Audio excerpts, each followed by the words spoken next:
तो ये चैप्टर है हम लोगों का chemical effect of electric current. कोई दिक्कत? और इस चैप्टर को पढ़ने के लिए हम लोगों ने कुछ बेसिक सीखा था, कुछ बेसिक हम लोगों ने इसके लिए पहले से सीखा था। और क्या है वो बेसिक सब? जैसे पहला बेसिक तो हम लोगों का ये था कि आखिर करंट क्या होता है। सबसे पहले हम लोग कहाँ पहुंचे थे? करंट पर पहुंचे थे, नहीं? करंट पर पहुंचे थे कि करंट अगर चैप्टर में लिखा हुआ है इलेक्ट्रिक करंट, तो आखिर इलेक्ट्रिक करंट होता क्या? यही बोले थे पहले। तो फिर इलेक्ट्रिक करंट में तुम लोगों ने जवाब दिया था कि सर फ्लो ऑफ चार्ज होता है, यानी कि आवेश का प्रवाह होता है। यही बात हुआ था। फ्लो मतलब होता है प्रवाह, प्रभाव अलग चीज है, प्रवाह अलग चीज है। कुछ पता है कि नहीं?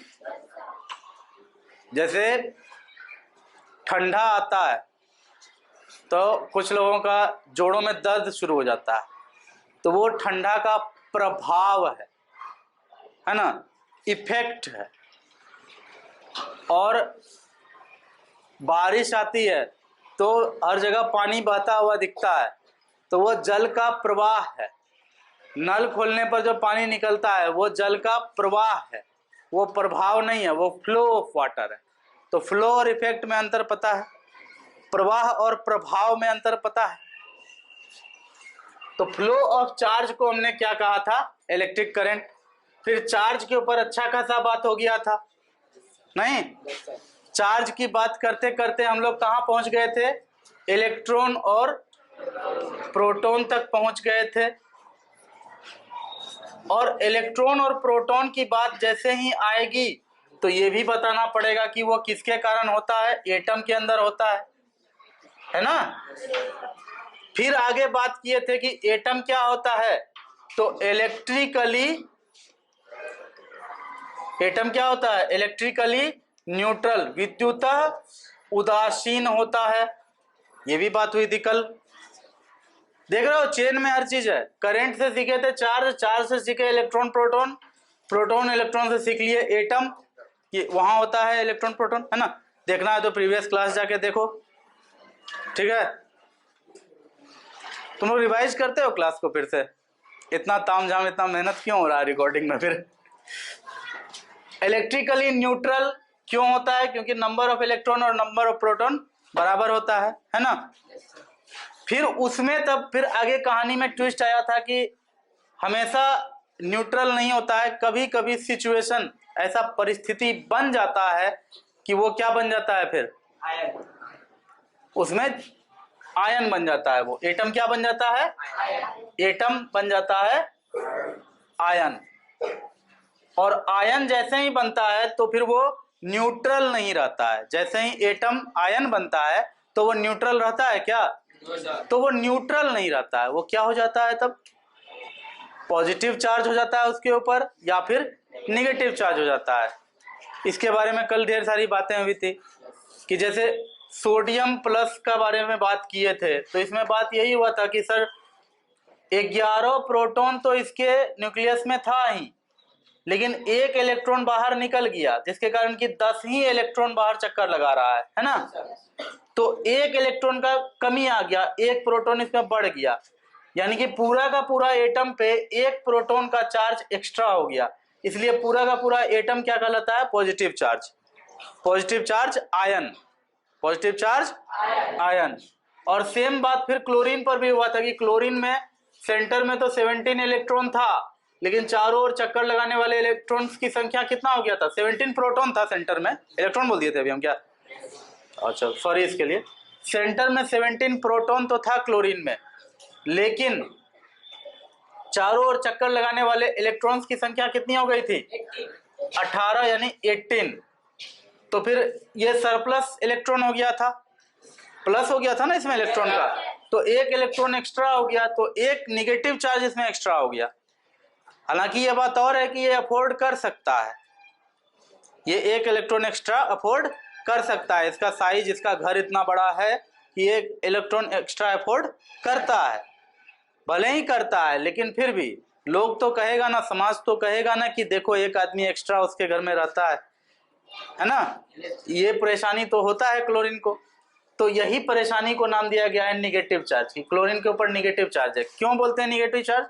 क्योंकि इलेक्ट्रॉन के ऊपर होता है निगेटिव चार्ज और एक इलेक्ट्रॉन इस बेचारे के पास एक्स्ट्रा है, तो वही एक इलेक्ट्रॉन के कारण पूरा एटम को ही निगेटिव आयन बोला जाता है, क्लोरीन आयन बोला जाता है। तो क्लोरीन आयन जब भी बनता है निगेटिव बनता है जनरली, और सोडियम आयन जब भी बनता है पॉजिटिव बनता है जनरली। आई बात समझ में? तो एटम जब आयन बनता है तो चार्ज रियल लाइफ में आ जाता है। तुम्हारे पेंसिल या पेन को बाल में रगड़ करके जो तुम कागज को उठाते हो नीचे से ऊपर, कागज के टुकड़ों को फैला करके ऊपर खींचते हो ना, वो उसी कारण से होता है। जैसे ही रगड़ते हैं किसी भी प्लास्टिक के चीज को, जब तुम बाल या कोई भी वैसा खुरदुरा सतह से रगड़ते हो ना, तो उसमें चार्ज पैदा हो जाता है। उसका जो बाहरी शेल होता है, उसमें जो भी एटम होगा उसमें बाहर में, उस एटम का या तो इलेक्ट्रॉन बाहर निकल जाएगा झड़ के, या उसमें इलेक्ट्रॉन आ जाएगा, दोनों में जो उसको सूट करे, तो वो चार्ज हो जाएगा। और एक बार चार्ज हो गया तो फिर कागज को चीरने में जो रगड़ा खाया था कागज, उसके कारण उसमें चार्ज है, और दोनों में अपोजिट चार्ज होगा तो वो खींचेगा एक दूसरे को। उसी तरह से जैसे अभी जाड़ा का दिन आ रहा है तो तेल लगा करके शरीर को, तेल लगाने में क्या होता है, शरीर रगड़ाता है, तो शरीर को रब करोगे, रगड़ोगे, उसके बाद प्लास्टिक के चेयर पे बैठोगे तो सारा रुआं खड़ा हो जाएगा, बिकॉज वो चार्ज हो चुका है, आपने उसको रगड़ा था। जैसे पेन को आपने बाल में ही रगड़ा था और शरीर पे भी आपका बाल ही है, तो बाल क्या है कि रगड़ाने के बाद उसमें चार्ज आता है, इसी कारण वैसा होता है। तो जहां कहीं भी चार्ज हम लोग फील होता है हम लोग को, वो एटम के कारण नहीं होता है। एटम जो अपना कुछ इलेक्ट्रॉन को त्याग करके, ठीक है ना, रिलीज करके, या फिर कहीं से ग्रहण करके, एक्सेप्ट करके आयन बन चुका होता है, एटम आयन बनता है ना, तो ये आयन के कारण ही हम लोग को अपने लाइफ में चार्ज का कुछ अनुभव होता है। अदरवाइज चार्ज के अनुभव का कोई रास्ता है क्या? नहीं है। दुनिया में जितना एटम है सबका सब क्या है? विद्युत उदासीन है। लेकिन कभी कभी कुछ ऐसा सर्कमस्टांसेस होता है कि एटम चार्ज को एक्सेप्ट कर लेता है या फिर रिजेक्ट कर देता है, इजेक्ट कर देता है, मतलब बाहर फेंक देता है, या फिर बाहर से एक्सेप्ट कर लेता है। दोनों ही स्थिति में वो क्या बन जाता है? आयन बन जाता है। जैसे ही वो आयन बनता है वो क्या करने लगता है फिर, मतलब वो आवेश वाला काम करना शुरू कर देता है। वो ऐसा कुछ करता है जिससे तुमको ऐसा अनुभव होगा कि वो आकर्षण या प्रतिकर्षण कर रहा है। इतना तक क्लियर है कि और भाषण लगेगा? ठीक है, आगे बढ़ें। तो ठीक है, आगे बढ़ जाते हैं। चालक किसे कहते हैं? पढ़े हो 6th क्लास में, सब चीज होया हुआ है। कंडक्टर किसे कहते हैं?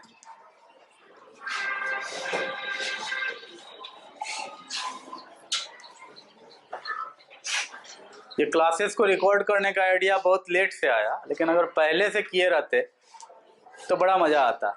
जैसे 6 में अगर चालक, कुचालक, सुचालक, अर्धचालक पढ़ाए थे, conductor, conductor, insulator, semiconductor, super conductor, सब चीज़ें 6th क्लास में पढ़े थे, 6th क्लास में।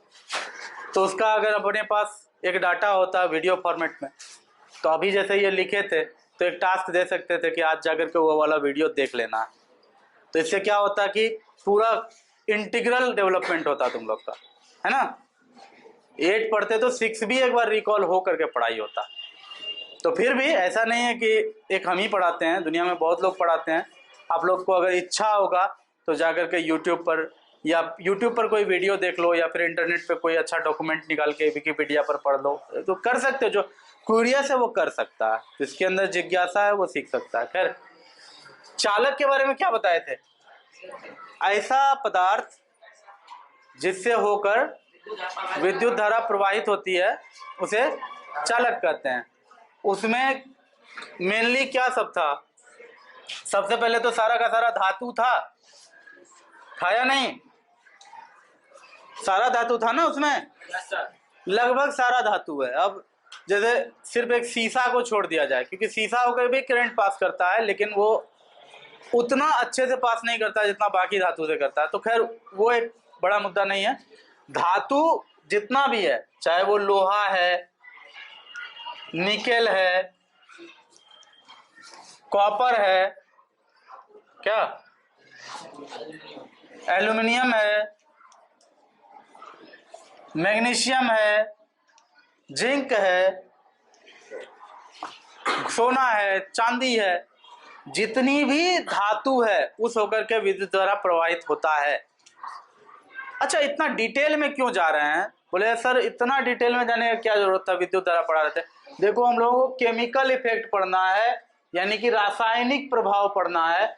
और रसायन में तुमको पता ही है कि रासायनिक अभिक्रिया में बहुत कुछ होता है केमिकली, इसलिए हम लोग इतना केमिकली सबका नाम लिख रहे हैं, केमिकली सबको क्यों जान रहे हैं। आयन की बात इतना दूर तक जाके क्यों किए हैं?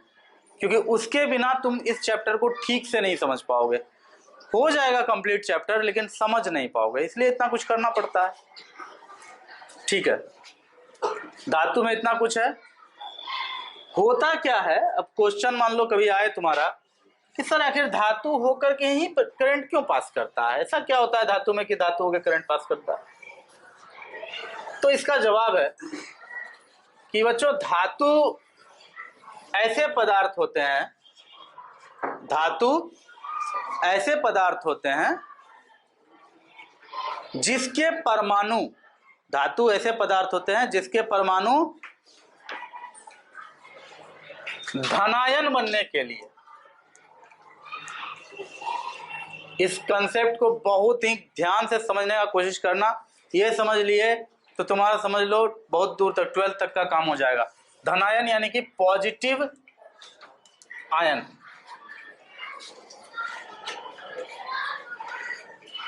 धनायन जैसे तुम देखे थे कि सोडियम जो था, सोडियम बेचारे का ऐसा अरेंजमेंट था कि यहाँ तो भीतर में यहाँ 11 को प्रोटॉन था, इसके चारों ओर 11 को इलेक्ट्रॉन चक्कर लगा रहा था। तो इसका अरेंजमेंट ही ऐसा था कि ये प्लस आयन ही बन सकता था, यानी कि एक इलेक्ट्रॉन को ये छोड़ ही सकता था बेचारे का।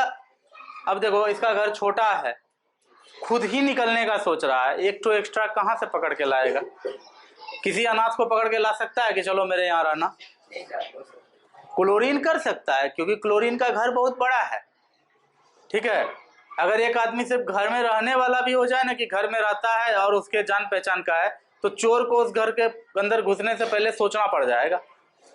नहीं, बात आ रही है समझ में? तो क्लोरीन का घर बहुत बड़ा है और उसको आदमी की जरूरत है, उसके घर में चोरी हो जाती है बार बार। तो किसी को अगर किसी अनाथ को वो गोद लेकर के भी अगर घर में रख दे तो उसका बहुत बड़ा प्रॉब्लम सॉल्व हो जाएगा। लेकिन क्लोरीन के पास, सोडियम के पास तो घर ही नहीं है बड़ा, वो क्या करे? वो कहीं से लाएगा क्या इलेक्ट्रॉन? वो तो खुद निकलने के लिए परेशान है। तो सोडियम का यही चांस है कि वो पॉजिटिव आयन बनेगा, है ना। और याद रखना सोडियम भी एक मेटल है, और ये भी याद रखना दुनिया में जितना भी मेटल होता है, दुनिया में जितना भी धातु होता है, सबका सब हमेशा धनायन बनने के लिए व्याकुल रहता है। ठीक है, सबका सब धनायन बनने के लिए व्याकुल रहता है, यानी कि हर कोई चाहता है कि जल्दी से हम एक को भगाएं घर से और शांतिपूर्वक रहें, क्योंकि घर ही बहुत छोटा है।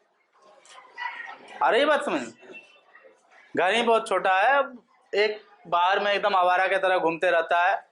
अगर मान लो कि उसके लिए कहीं से ऑफर आ जाए कि एक नौकरी है, दुकान में बैठना है काउंटर पे, पैसा गिनना है डेली, दिन का 1000 रुपया देंगे, लेकिन रहना होगा जाकर के मुंबई में, तो घर वाला बोलेगा ना कि जल्दी जाओ, क्योंकि दोनों बात है, एक तो उसका करियर बन जाएगा, अरे यहाँ वहाँ घूमता है आवारा के जैसा, दुकान पर बैठेगा गल्ला पर, कुछ पैसा कमाने सीख जाएगा, आदत सुधर जाएगा, और सबसे बड़ी बात घर भी खाली हो जाएगा थोड़ा सा। सारा का सारा फायदा यहाँ दिख रहा है। और क्लोरीन के लिए किसी को अडॉप्ट करने में फायदा है। तो हर किसी का सेट ऑफ सिचुएशन के अनुसार अपना अपना डिमांड होता है। इसका डिमांड है कि कहीं एक को सेट कर दें दूर में, तो हम भी शांति से रहे, वो भी शांति से रहे, नहीं तो डेली यहाँ कलह होता है। बेसिक बात यही है कि दुनिया में जितना भी मेटल है सबके साथ यही समस्या है, चाहे वो आयरन हो, कॉपर हो, निकेल हो, जिंक हो, मैग्नीशियम हो, एल्यूमिनियम हो, जो भी है, सोना है, चांदी है, जो भी मेटल है, सबके साथ ये समस्या है कि वो एक या दो इलेक्ट्रॉन को कहीं पार्क करना चाहता है। अरे ये बात समझ में, मतलब कहीं दिल्ली में नौकरी लग जाता, कहीं मुंबई में नौकरी लग जाता, नौकरी लग जाता, कैरियर तो बनेगा ही, साथ साथ यहाँ रहने में भी आसानी हो जाएगा। अरे ये बात समझ में, तो सारे मेटल का यही हाल है। तो कुल मिला के बात यह है कि मेटल हमेशा क्या बनना चाहता है? Positive ion. मेटल हमेशा क्या बनना चाहता है? Positive ion. अब देखो, इतना अगर समझ में आ गया है तो अब आगे का कहानी तुमको समझाते हैं कि होता क्या है फिर आगे।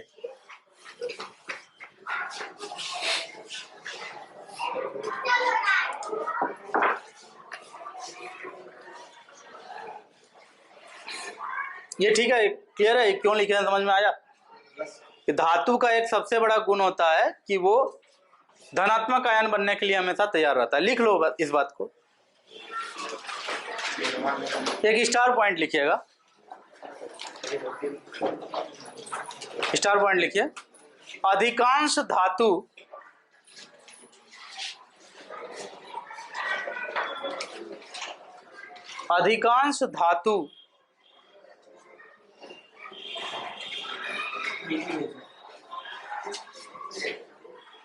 चालक होते हैं। अधिकांश धातु चालक होते हैं।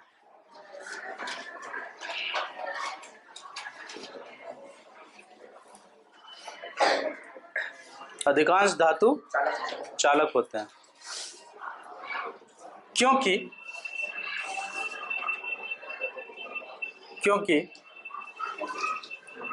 ये आसानी से धनायन बन सकते हैं। क्योंकि ये आसानी से धनायन बन सकते हैं। हालांकि देखो 8 क्लास के लेवल पे इतना ज़्यादा ज़रूरी नहीं था जानना, लेकिन ठीक है, टाइम है अपने पास तो थोड़ा जान ही लेंगे तो क्या दिक्कत।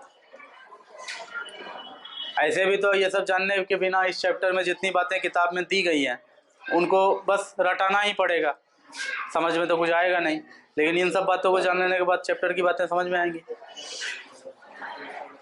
ठीक है, लिख लिया ना वहाँ तक? क्योंकि वह क्या लिखे हो? आसानी से धनायन बन सकते हैं। चलिए अब हम लोग देखेंगे कि कहीं पर भी अगर करंट फ्लो होते हुए आपने देखा तो वो होता क्या है एक्चुअली, उसको अब हम लोग बहुत डिटेल में देखने वाले हैं। एकदम कमर की पेटी बांध लें, फ्लाइट अब उड़ने वाली है। हम लोग सबसे पहले बैटरी का ऊपर बात करते हैं, बैटरी के ऊपर बात करते हैं कि बैटरी में आखिर क्या होता है। बैटरी में बहुत कुछ देखते होंगे आप, लेकिन सबसे मेन चीज होता है उसका दो पोल, नेगेटिव और पॉजिटिव होता है। यह नेगेटिव पोल है और यह पॉजिटिव पोल है। अब ध्यान से समझने का कोशिश करो।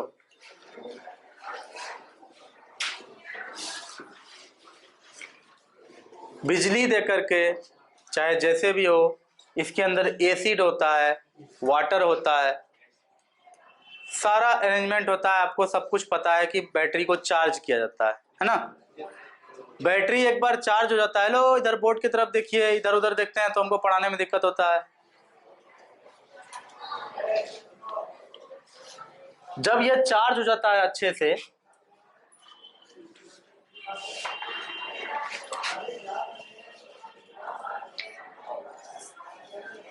जब ये अच्छे से चार्ज हो जाता है, जब ये बैटरी अच्छे से चार्ज हो जाता है, तो होता यूं है कि नेगेटिव चार्जेस यहां आकर के जमा हो जाता है। ठीक है, चार्ज होने का मतलब ही होता है कि सारा का सारा नेगेटिव आयन, देखो इसके अंदर होता क्या है, H2SO4 होता है, एसिड होता है और वाटर होता है। और जब आप इसमें बिजली देते हैं तो क्या होता है कि ये टूटता है, टूट करके दो आयन बनता है मेनली। एक होता है H+ आयन और एक होता है SO4 2- आयन। आयन क्या होता है इससे पहले सारी बातें हो चुकी है। आपको अब यही जानना है कि बैटरी के अंदर दो तरह का आयन बना, एक निगेटिव आयन है और एक पॉजिटिव आयन है। कोई दिक्कत? निगेटिव आयन सारा का सारा आकर के यहां पर जमा हो गया SO4 2- और पॉजिटिव आयन एक तरफ आके जमा हो गया। यही पॉजिटिव एक तरफ जमा हुआ है इसलिए इसको कहे हैं पॉजिटिव पोल, और यही नेगेटिव एक तरफ जमा हुआ है तो इसको कहे हैं नेगेटिव पोल। यहाँ पर H+ आयन का भरमार है और यहाँ पर SO2- आयन का भरमार है, और बीच में समझ लो एक काल्पनिक बाउंड्री बन चुका है। ये दोनों चार्ज अपने अपने जगह पर जमा है और दोनों चार्ज चाहता है कि हम, निगेटिव क्या चाहता है, इलेक्ट्रॉन क्या चाहता है हमेशा, प्रोटॉन में जाके मिल जाए। प्रोटॉन क्या चाहता है, इलेक्ट्रॉन में जाके मिल जाए। जैसे सोडियम और क्लोरीन आने जाने के लिए तो चलो इलेक्ट्रॉन चला गया, आयन बन गया, लेकिन आयन बन जाने के बाद फिर से चाहता है कि हम मिले, तो दोनों फिर एक दूसरे को खींचता है और दोनों कभी कभी संयोग करके NaCl मॉलिक्यूल भी बना लेता है। वही है नमक जो कि हम लोग खाते हैं। हाँ, उसमें सोडियम भी होता है, क्लोरीन भी होता है, दोनों मिल जाता है, क्योंकि बाद में फिर बोलता है क्या कि देखो तुम्हारे पास एक इलेक्ट्रॉन चाहिए, तुम भी रखो, हम भी उसका यूज करते हैं, चलो दोनों आदमी मिल जाते हैं, ठीक है। तो मिल करके तब एक मॉलिक्यूल बन जाता है, वही होता है नमक। तो वही हाल पहले H2SO4 का था, लेकिन आपने जब चार्जर लगाया ना उसमें बैटरी में, तो फिर H अलग SO4 2- अलग, लेकिन चाहता है कि एक हो जाए, लेकिन रास्ता नहीं है, बीच में बैरियर है। निगेटिव आयन क्या चाहता है, पॉजिटिव आयन में जाए, मिल जाए। पॉजिटिव आयन क्या चाहता है, निगेटिव आयन मेरे से मिल जाए, लेकिन अब कुछ हो नहीं रहा है, बीच में बैरियर है। अब आपने क्या किया, आपने यहां पर एक वायर लगाया और यहां पर एक बल्ब लगा दिया और फिर यहां से यहां तक आ गया। अच्छा, बल्ब क्यों जलता है बिजली के कारण पता है? जनरल जो सिंपल बल्ब है, जो 100 वाट का होता है सिंपल सा बल्ब, वो इसलिए जलता है क्योंकि उसके अंदर होता है टंगस्टन मेटल। वो एक सिंगल एलिमेंट मेटल नहीं होता है, उसमें ढेर सारा मिक्स होता है। टंगस्टन में, टंगस्टन एक सॉरी नहीं, टंगस्टन एक मेटल है, सॉरी हमको लग रहा था एलॉय है, एलॉय नहीं है, मेटल है। टंगस्टन एक मेटल है। जब उस होकर के आयन से होकर के हम लोग का आवेश गुजरता है तो उसको इतना गर्म कर देता है कि वो ग्लो कर जाता है, वही ग्लो हम लोग को लाइट के रूप में मिलता है। तो ये सब चीज आगे पढ़िएगा आप लोग, फिलहाल आप लोग यही जानिए कि अगर इस होकर के बिजली गुजरेगा तो ये जलेगा। तो जैसे ही आपने यहाँ पर इसको जोड़ा तो ये जल जाता है, ये बल्ब जल गया। अब क्वेश्चन ये आता है कि आखिर ये जला कैसे, है ना? आखिर क्या हुआ था, ये आयन सबका क्या रोल था, कैसे इसमें जल गया? हम लोग मानते हैं कि करंट फ्लो हो गया, लेकिन करंट आखिर फ्लो किया कैसे, यही तो मेन बात है। इसी के लिए तो इतना पूरा चैप्टर में हम लोग परेशान हुए हैं। तो आखिर ये करंट क्या होता है, क्या गया जो कि ये जल गया, ठीक है ना? ये आयन था, सही बात है, लेकिन हुआ क्या कि ये जल गया, और जला तो फिर सिर्फ ये मेटल का ही वायर क्यों लगा, नॉन मेटल के वायर में क्यों नहीं जला? ये बहुत सारा क्वेश्चन तुम्हारे दिमाग में उठना चाहिए। उसी का जब आंसर खोज लोगे सच में, तो फिर तुम एक सही जो बोलोगे, सही जो क्यूरियोसिटी का सही तुम मतलब उपाय किए हो, अच्छी बात जाने हो। तो ये क्यों जल गया, इसके लिए हम लोग अब थोड़ा सा एक छोटा सा फिर से डायग्राम बनाएंगे। देखा कि चार्ज करते समय या चार्ज करने के बाद इस बैटरी में क्या होता है कि जो पॉजिटिव चार्ज है यानी कि H+ आयन, वो एक तरफ आकर के जमा हो गया था, ठीक है? पॉजिटिव चार्ज एक तरफ आकर के जमा हो गया था और एक तरफ निगेटिव चार्ज आकर के जमा हो गया था। अगर बैटरी वो वाला बैटरी है जो बैटरी इन्वर्टर में हम लोग के घर में अक्सर लगता है, तो फिर उसमें तो सिंपल सा बात है कि यहाँ पर H प्लस आयन जमा होता है और यहाँ पर SO4 2 माइनस आयन जमा होता है। लेकिन अब ज़माना बहुत एडवांस हो गया है, अब तो ड्राई सेल आने लगा। अब वो एसिड बैटरी ही यूज नहीं होता है हमेशा ना, ड्राई सेल भी आता है, इवन मोबाइल में लिथियम आयन बैटरी आता है। तो बेसिक बात यही है कि पॉजिटिव पोल जो होता है बैटरी का, वहाँ पॉजिटिव चार्ज जमा होते हैं और जहाँ निगेटिव पोल होता है बैटरी का, वहाँ निगेटिव चार्ज जमा होता है। पॉजिटिव पोल पे लिथियम प्लस आयन भी जमा हो सकता है, पॉजिटिव पोल पे कार्बन का भी कोई कैटायन जमा हो सकता है। तो कहने का सेंस यहाँ ये है, एटम से बनता है आयन, ये तो पता होगा कैसे बनता है, जब वो इलेक्ट्रॉन को छोड़ देता है, इलेक्ट्रॉन को जब त्याग देता है तो फिर क्या बनता है, आयन बन जाता है। कैसा आयन बनता है इलेक्ट्रॉन को त्यागने पर? इलेक्ट्रॉन त्याग देगा तो कैसा आयन बनेगा? पॉजिटिव आयन बनेगा, बिकॉज इलेक्ट्रॉन त्याग देगा तो उसमें प्रोटॉन ज़्यादा हो गया ना। पहले किसी एटम में इलेक्ट्रॉन प्रोटॉन बराबर था, इलेक्ट्रॉन को त्याग दिया तब उसमें प्रोटॉन ज़्यादा हो गया, तो फिर वो प्लस हो गया, यानी कि प्लस आयन हो गया। अच्छा, एटम हमेशा इलेक्ट्रॉन छोड़ता ही नहीं है, कभी कभी एक्सेप्ट भी कर लेता है, ठीक है ना, वो ले भी लेता है। जस्ट लाइक क्लोरीन के बारे में बताए थे कल, है ना। तो जब क्लोरीन किसी इलेक्ट्रॉन को ले लिया है, क्लोरीन का एटम, तो फिर वो क्या बन गया? निगेटिव आयन बन गया, क्योंकि वो ले लिया है इलेक्ट्रॉन को, और इलेक्ट्रॉन क्या होता है? निगेटिव चार्ज होता है या नहीं।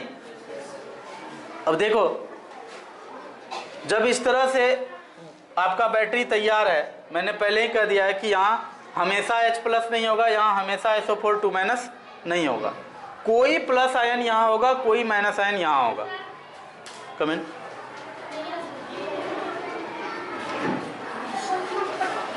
उसमें क्या है तुम लोगों को पता है, वैसे पटक देती हो।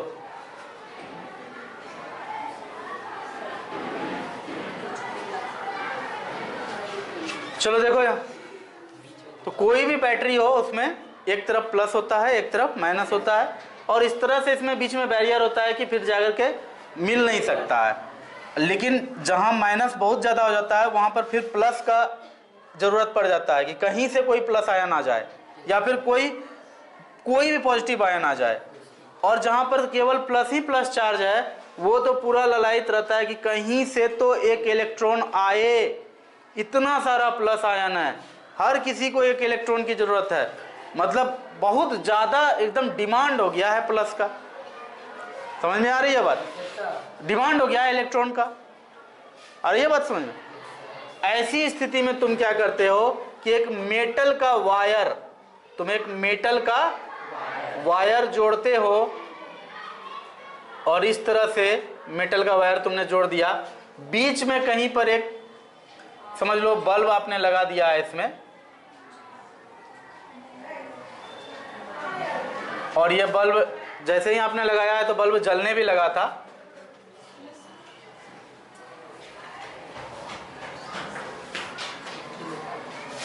ठीक है, ये बल्ब आपका जल भी रहा था। तो खैर बल्ब इसलिए जला क्योंकि करंट इस होकर के पास किया, लेकिन आखिर करंट होता क्या है, करंट पास क्यों करता है, कल बात हो चुकी है, कल पढ़ा चुके हैं इसके बारे में।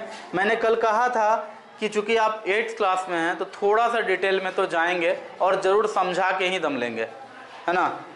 तो इसमें कोई रॉकेट साइंस नहीं है, बहुत सिंपल सा बात है कि ये वायर होगा तो वायर मेटल का है, तो मेटल का कुछ एटम भी होगा, और वो सारा एटम एकदम अच्छे से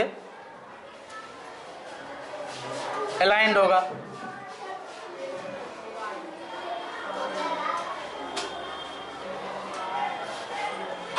तो देखो, यहां तक निगेटिव चार्ज एकदम फुल है, यहां तक प्लस चार्ज फुल है, ठीक है। तो वही चीज है, जैसे समझ लो कि एक भूखा आदमी को खाना खिलाने का, ये खाना खाने का एक भूखा आदमी को खाना खाने का जैसा तड़प होता है, खाने के लिए जैसे वो तरसता है, तड़पता है, कुछ वैसा ही हाल इस प्लेट का होता है इलेक्ट्रॉन के लिए। ये इलेक्ट्रॉन के लिए ललायित होता है, कहीं से इलेक्ट्रॉन आ जाए अपने पास रख लेंगे, क्योंकि बिना इलेक्ट्रॉन का ये सब पूरा अनस्टेबल हो गया है, ठीक है ना, छटपटा रहा है सब। और आपने क्या किया, एक मेटल का यहाँ पर वायर लगा दिया, है ना। और मेटल का वायर में क्या खासियत होता है, दुनिया का कोई भी मेटल है उसका जो एटम होता है वो हमेशा इलेक्ट्रॉन को रिलीज करना चाहता है, हमेशा इलेक्ट्रॉन को छोड़ना चाहता है, क्योंकि उसके वैलेंस शेल में वैसा होता है अरेंजमेंट। ये वैलेंस शेल क्या होता है, आउटर शेल क्या होता है, ये सब आप लोग 9th 10th में पढ़ लेंगे। बात आप इतनी जानिए कि उसका एटम में जो बाहरी इलेक्ट्रॉन होता है वो सब बाहर निकलने के लिए परेशान रहता है, किसका, मेटल का, लेकिन बाहर निकल नहीं पाता है। अब जैसे कि अगर ये दरवाज़ा मेटल का है अपना, तो इसका इलेक्ट्रॉन बाहर निकलने लगे तब तो फिर ये दरवाज़ा कुछ दिनों बाद पता चलेगा कि इसमें जंग लग गया, ये ख़राब हो गया। तो ऐसा कुछ होता नहीं है, ये तो है अपने जगह पर। ये बाहर कब निकलेगा, जब उसको वैसा कोई सोर्स या फिर वैसा कोई ऑप्शन दिखेगा कि अरे वहाँ जाने पर अच्छा स्टेबिलिटी है। जैसे कोई भी आदमी एक जगह जॉब कर रहा है, जॉब से खुश नहीं है, सैलरी कम है, बहुत ज़्यादा परेशान करता है बॉस, फिर भी वो जॉब करता है, क्योंकि उसको पता है यहाँ छोड़ देंगे तो फिर जाएंगे कहाँ। लेकिन अगर किसी दूसरे ऑफिस में, दूसरे कंपनी में या दूसरे किसी ऑर्गेनाइजेशन में उसको बढ़िया जॉब मिल रहा होता है, ठीक है, और अच्छी सैलरी, अच्छा सारा इन्वायरमेंट, सब कुछ वहाँ मिल रहा है, जब उसको श्योर हो जाएगा कि हाँ वहाँ मेरा पक्का हो गया, तो फिर वो क्या करेगा, इस ऑफिस में रेजिग्नेशन दे देगा, इस्तीफा दे देगा, इस ऑफिस में वो चला जाएगा उस ऑफिस में, है या नहीं। बहुत ही सिंपल बात है ये। उसी तरह इलेक्ट्रॉन का हाल होता है। इलेक्ट्रॉन मेटल में रहता है, बाहरी इलेक्ट्रॉन, एटम के सबसे बाहरी भाग का जो इलेक्ट्रॉन होता है वो मेटल के एटम में रहता है। मेटल का सारा जो होता है बर्दाश्त करता है, जितना बोली बात सुनना होता है सुनता है, लेकिन कहीं जाता नहीं है क्योंकि उसको ऑप्शन नहीं दिखता है। लेकिन इस बैटरी ने क्या किया, उस मेटल के सारे इलेक्ट्रॉन्स को एक ऑप्शन दे दिया। यहाँ सारा का सारा पॉजिटिव आयन क्या बोलता है, एक इलेक्ट्रॉन किसी तरह से आ जाओ, एक किसी तरह से जाओ। हर एक पॉजिटिव आयन चिल्ला रहा है कि एक इलेक्ट्रॉन आ जाओ। मतलब कहने का कि इनके पास एकदम मतलब जितना इलेक्ट्रॉन दे दो ये लोग के लिए कम है ना। समझ में आ रही है बात। तो यहाँ पर इलेक्ट्रॉन है, ये सब चिल्ला रहा है आ जाओ आ जाओ आ जाओ। तो फाइनली एक इलेक्ट्रॉन कूद करके मान लो यहाँ से यहाँ चला आया, तो थोड़े ना पेट भर जाएगा इसका, ये तो फिर बोलेगा दूसरा आओ। तो जैसे ही इससे एक इलेक्ट्रॉन कूद के यहाँ आया, ये वाला एटम, तो ये वाला एटम उसी समय क्या हुआ, प्लस आयन बन गया। हमने क्या कहा था कि कहीं भी करंट फ्लो होता है असल में आयन का फ्लो होता है। अब आयन चलते रहता है ऐसा नहीं है, वही बात है, आयन का बहुत इंपॉर्टेंट रोल है। जैसे ही इस मेटल से एक इलेक्ट्रॉन फान करके यहाँ आया, कूद करके यहाँ आया, ये क्या बन गया, प्लस आयन बन गया। जैसे ही ये प्लस आयन बना, इसको भी इलेक्ट्रॉन का जरूरत पड़ गया। अब देखो ये एटम आयन नहीं है लेकिन ये आयन है, तो इलेक्ट्रॉन तो यहाँ का भी परेशान होगा ना भागने के लिए। इसके घर से जैसे ही एक एम्प्लॉई गया, जैसा भी था, जितना भी नकारा था, लेकिन एम्प्लॉई तो था। इस ऑफिस से एक आदमी यहाँ गया है, इसका सीट तो खाली हुआ। अब जैसा था भी, लेकिन सीट तो है खाली, तो यहाँ के एटम को दिखा, दूर का ढोल सुहाना लगे। हर किसी को लगता है ना कि सामने वाले घर में कितना अच्छा खाना बनता है, मतलब दूसरे का कुछ भी थोड़ा सा भी अच्छा हो तो बहुत अच्छा लगता है ना। अब तो किसी के पास बाइक है तो दूसरे का कार देख करके बहुत अच्छा लगता है, अरे कितना अच्छा कार है। वो कार पे बैठने वाले आदमी के जगह पे खुद को नहीं रख के देखता है ना। कार पे बैठा हुआ आदमी को EMI देना है कार का, खुद परेशान है वो भी। तो कुछ वही हाल यहाँ भी होता है। यहाँ का इलेक्ट्रॉन देखता है कि अरे वहाँ जगह खाली हुआ, कूदो, तो वो यहाँ से यहाँ कूद के आता है। यहाँ जैसे कूद के आता है तो सामने दिखता है पॉजिटिव चार्ज का भंडार, फिर इधर कूद जाता है, तो फिर मतलब ये भी प्लस आयन बन गया, ये भी प्लस आयन बन गया। लेकिन हाँ एक सीरीज में होता है ये सब, with in few seconds second तो बहुत ज़्यादा बोल दिए, नैनो सेकेंड भी नहीं, सेकेंड का करोड़वां हिस्सा या अरबवां हिस्सा भी नहीं, उससे भी ज़्यादा वाला करोगे, मतलब इतना कम टाइम में ये सब खेला होता है। तो तुरंत ये यहाँ से यहाँ आया, यहाँ से यहाँ आया, तो फिर ये यहाँ चला आया, फिर ये वाला इफेक्ट हो जाएगा कि अरे सामने वाले एटम का यहाँ से इलेक्ट्रॉन निकला, चलो, तो ये भी कूदा, फिर इसका देखिए ये भी कूदा, ये भी कूदा, ये भी कूदा, तो ये चेन चलते चलते यहाँ वाला एटम तक इससे प्रभावित हो जाता है, इसका भी इलेक्ट्रॉन कूद जाता है, इसका इलेक्ट्रॉन कूदता है, तो ये वाला जब प्लस बनेगा, प्लस आयन, एक एक करके सब प्लस आयन बनता है। तुम लोग कभी वो वाला लाइट जलते देखे हो, दिवाली में जो झालर टांगा जाता है लाइट का, देखो एक जलता है, दूसरा जलता है, तीसरा जलता है, चौथा जलता है, जलते चले जाता है। दिमाग में कुछ उसी तरह का इमेजिन करके सोचो कि एक से इलेक्ट्रॉन गया, तुरंत दूसरा से गया, तीसरा से गया, चौथा से गया, होते होते होते होते यहाँ तक चले आया। आई बात समझ में? जैसे यहाँ तक आया, ये पॉजिटिव आयन बना था, तो फिर इसके पास एक इलेक्ट्रॉन का कमी हो गया, तो ये वाला प्लेट बोला क्या कि इलेक्ट्रॉन का कमी है क्या, क्योंकि इसके पास इलेक्ट्रॉन बहुत ज़्यादा है ना, तो यहाँ से इलेक्ट्रॉन निकलेगा। देखो बैटरी में कोई बोलेगा ना कि सर तब तो बैटरी में इलेक्ट्रॉन बहुत जमा होता होगा, नहीं भैया, जैसे इलेक्ट्रॉन इधर जमा होता है, इधर से एक इलेक्ट्रॉन घुस जाता है इधर, तो बैटरी में जितना चार्ज था उतने चार्ज रहेगा बैटरी डिस्चार्ज होने के बाद भी, लेकिन वही होगा कि जितना पॉजिटिव था उसमें से आधा को, मान लो 100 को पॉजिटिव चार्ज है, सपोज दैट 100 पॉजिटिव आयन है, तो वो 50 इलेक्ट्रॉन लेकर के अपना काम कर चुका है। वो अगर 100 पॉजिटिव आयन है तो 100 इलेक्ट्रॉन लेकर के वो सैचुरेट हो चुका है। अगर यहाँ पे 100 इलेक्ट्रॉन है तो इलेक्ट्रॉन इधर से उधर जा चुका है, जो बैरियर था इसको क्रॉस नहीं कर रहा था वो इस डायरेक्शन से क्रॉस हो गया, इस पैसेज से, इस रास्ते से इलेक्ट्रॉन सारे के सारे यहाँ से वहाँ चले गए, जो पहले इसको पार करके नहीं जा पा रहे थे। तो इलेक्ट्रॉन यहाँ से निकला, फिर इसमें गया, फिर इसमें गया, फिर इसमें गया, फिर इलेक्ट्रॉन निकला, फिर इसमें एक एक करके होता है, 1 बाय 1। लेकिन ये होता है बहुत, मतलब नैनो सेकेंड के स्पीड में, ठीक है ना, बहुत कम टाइम में। जैसे बटन दाबने पे बल्ब जलने में जितना टाइम लगता है ना, उससे भी कम टाइम में ये सब प्रोसेस होता है, क्योंकि ये सब प्रोसेस होने के बाद इसके इफेक्ट में ना बल्ब जला है। तो सोच लो उससे पहले ये हो गया होगा ना, ये पूरा प्रोसेस है। तो इतना कुछ बताने का रीजन क्या है? इतना कुछ बताने का ये रीजन है कि कहीं भी इलेक्ट्रिक करंट बहना असल में क्या है? इलेक्ट्रॉन का बहना है ना, इलेक्ट्रॉन का बहना। कहाँ से कहाँ? तो एक निगेटिव आयन के भंडार से पॉजिटिव आयन के भंडार तक। और ऐसा देखो कन्वेंशन है पूरे दुनिया में, सभी साइंटिस्ट्स के बीच का एक सहमति है कि इलेक्ट्रॉन भले ही निगेटिव से पॉजिटिव जाता है, लेकिन करंट का डायरेक्शन, ये इलेक्ट्रॉन का डायरेक्शन है, लेकिन करंट का डायरेक्शन हमेशा हम लोग इलेक्ट्रॉन के डायरेक्शन के उल्टा लेते हैं।